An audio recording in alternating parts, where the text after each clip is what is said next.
So the significance of STDs is that it is a transmitted disease that can be created many different ways that people may not be aware of.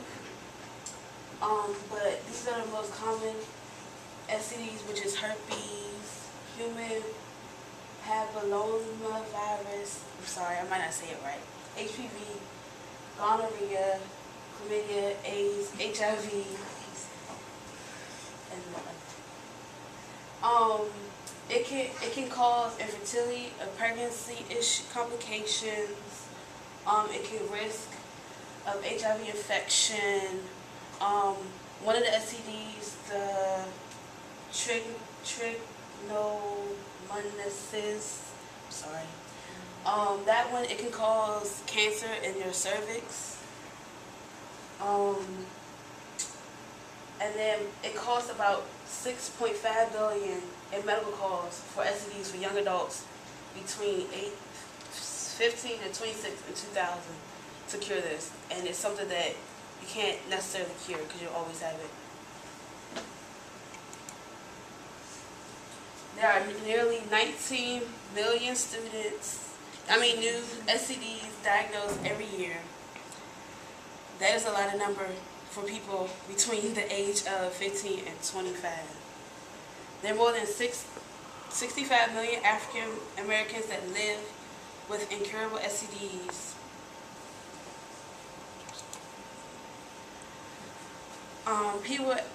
Young people are at high risk of STDs. It is estimated that between 15 and 24 accounts for about one-half of new STDs diagnosed every year. So about half of the diagnosed is between the ages of 15 and 24, which is not that many people. And our young adults are really at risk because no one ever knows if you have it until you get tested.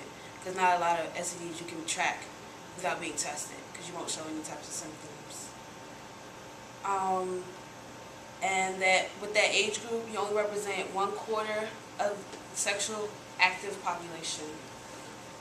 There are 15% of young adults between those ages that have STDs within the past year. Based off the 15%, these graphs show the total between female and male in one graph. In the other graph, it shows between how many partners and if you use contraception. And then the last graph at the top, it shows if you have any types of risk or anything.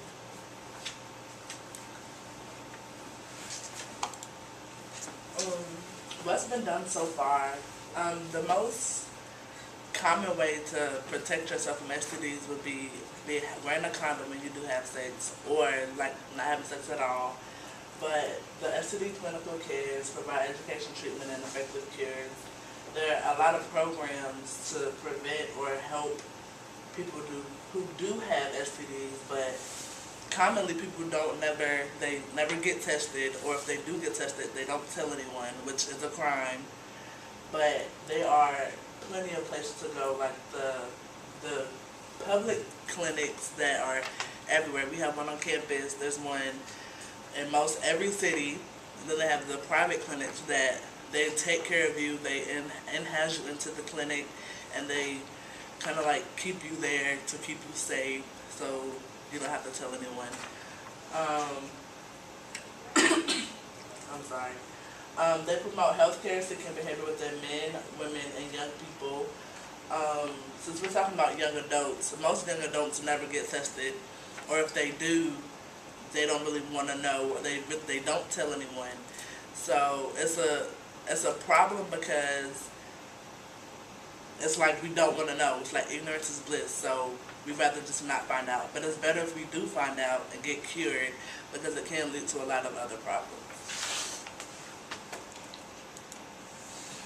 What worked and what didn't?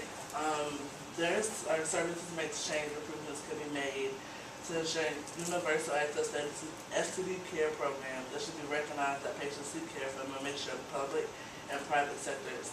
There's also a huge healthcare issue, although UNAIDS and WHO recommend STD services can be integrated into primary healthcare. Clinics who specialize in STDs should make available primary care in urban settings for specific groups with poor access to healthcare.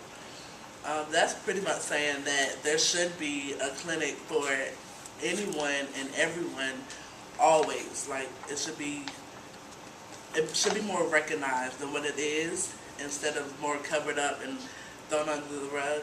So we should not talk about it, but just find ways to improve it.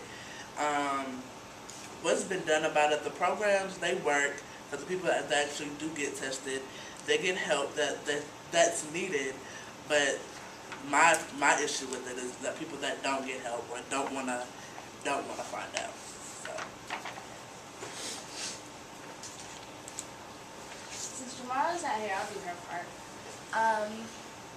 STD prevention is all up to the person who is sexually active. It's their responsibility to get tested and protect themselves.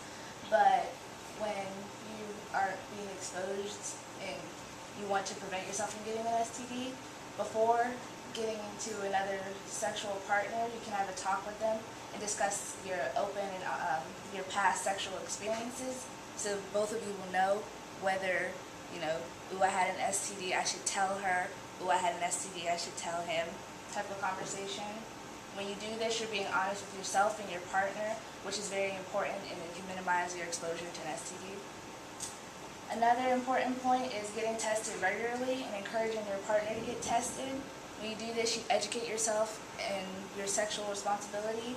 When you and your partner go together, it's less pressure and it's less awkward to talk about it. And of course, you should always use protection. When you and your partner use protection, the risk is lower of coming in contact with an STD. This is my part. The scholarly research that I did, it's called STD and HIV risk factors among U.S. young adults, variations by gender, race, ethnicity, and sexual orientation. That's basically talking about, the article was talking about how the STD risk is important between gender and sexual minorities, and it's important for tailoring public health interventions. People have to look at those types of studies for them to get help. It's really important. The other scholarly research that I did was the sexually transmitted disease in primary care. Some people that are helping people with STDs in primary care don't know what they're talking about, and they lack education in helping them, and that's always a problem because they could be telling people the wrong things, and that's never good. And the last one was effective curriculum-based sex and STD HIV education programs for adolescents. Some people don't even know what STD means. They don't know what it stands for. People in schools should always have information on what it's about, how you can get it, how you can prevent it, and some of that isn't around some schools. So this article was talking about how it's in some curriculum and how it's helping them and having an impact on it. And that's it. Thank you for listening. I have a question. Oh, I'm sorry. Go ahead. As a part of a demographic group, African American females,